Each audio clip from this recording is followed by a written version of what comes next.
চীন রাশিয়া সামরিক মহড়া শুরু, আমেরিকার জন্য বিশেষ বার্তা। রাশিয়া ও চীন বাল্টিক সাগরে যৌথ সামরিক মহড়া শুরু করেছে। আজ এই মহড়া শুরু হয় এবং এতে দেশের বহু সংখ্যক যুদ্ধজাহাজ, সাবমেরিন, হেলিকপ্টার ও যুদ্ধবিমান অংশ নিচ্ছে।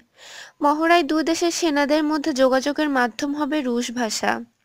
বাল্টিক সাগরে এই প্রথম চীন কোনো মহড়ায় অংশ নিচ্ছে। ভারতের নিউজ ভারতী নামে একটি ইংরেজি দৈনিকের অনলাইন ভার্সনে বলা হচ্ছে, প্রতিরক্ষা ক্ষেত্রে চীন ও রাশিয়ার এই মৈত্রী বিশ্বের যে কোনো দেশের জন্য ভয়ের কারণ। মেরিটাইম কোঅপারেশন 2017 নামের এই মহড়া আজ থেকে শুরু হয়ে চলবে আগামী 28 জুলাই পর্যন্ত। তবে 24 জুলাই থেকে গভীর সাগরে তাজাগুলির মহড়া চলার কথা রয়েছে।